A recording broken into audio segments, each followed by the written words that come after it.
If I am not for myself, then who will be for me? If not now, when? Rabbi Hillel. One of the most important experiences of my life happened when I was 6 years old. My family lived in Illinois on the edge of cornfields. I remember standing outside early one evening, looking down at the rainwater and the ruts left by tractors, and then looking back at our house. I felt wistful and sad about the anger inside it. There were lights twinkling in the distant hills, the homes of other, perhaps happier people. As an adult today, I can see that my parents were loving, decent people dealing with their own stresses, and that my childhood was fortunate in many ways.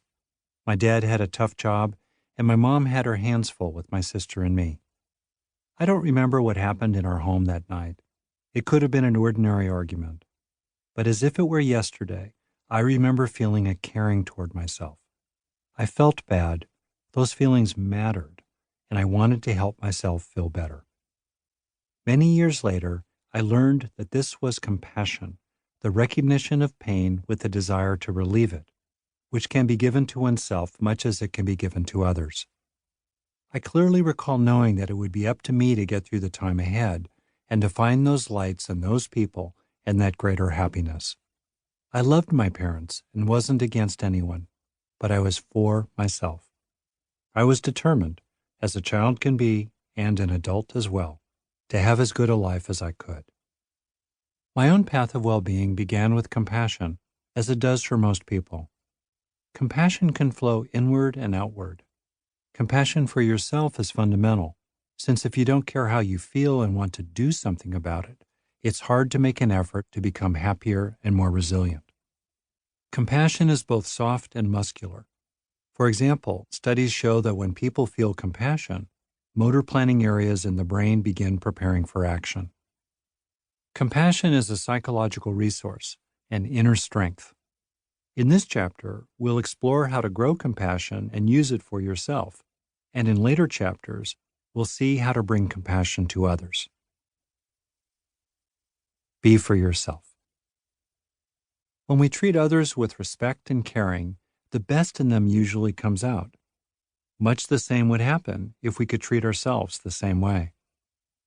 Yet most of us are a better friend to others than we are to ourselves. We care about their pain, see positive qualities in them, and treat them fairly and kindly.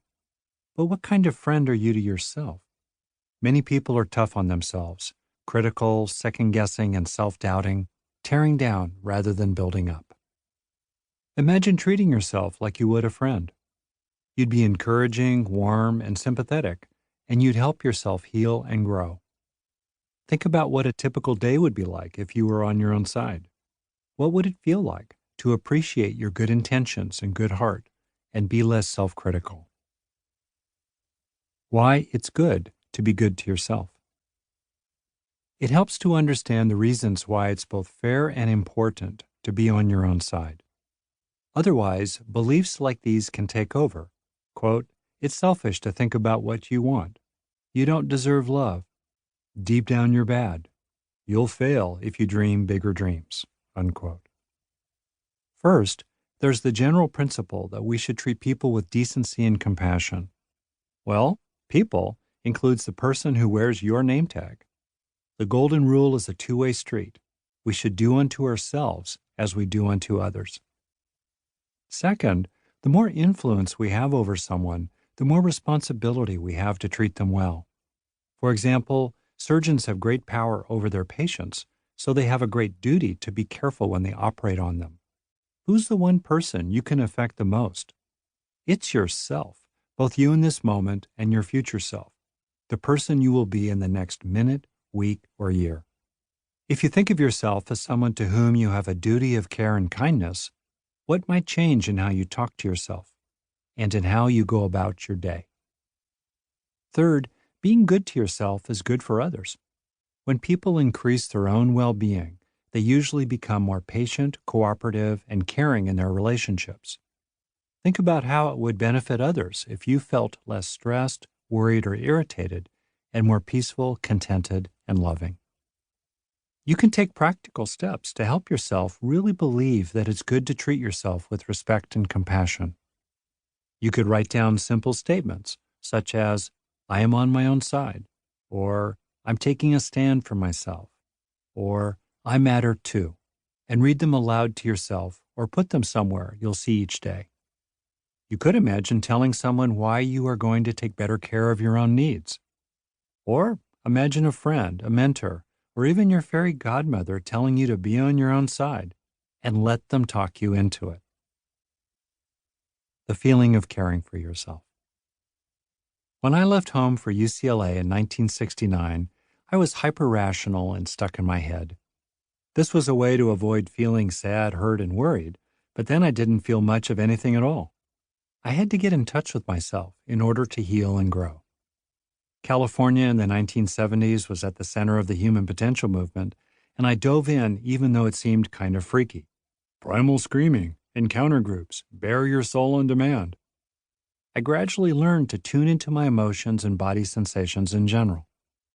In particular, I started paying attention to what it felt like to get on my own side and to have warmth and support toward myself instead of coldness and criticism. It felt good to do this, so I kept doing it. Each time I focused on these positive experiences was like working a muscle and strengthening it again and again. With repetition, kindness and encouragement for myself gradually sank in and became a natural way of being.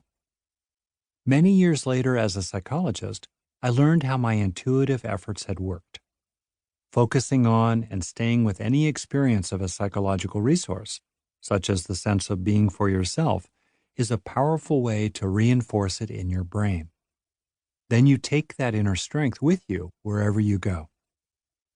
In the chapters on mindfulness and learning, I'll explain in detail how to turn your thoughts and feelings into lasting strengths inside, the basis of true resilience.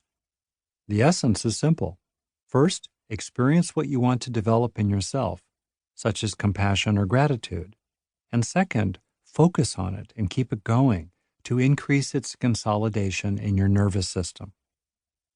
This is the fundamental process of positive brain change.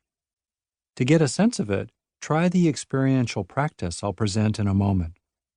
It takes only a minute or two, or you can slow it down for a deeper effect.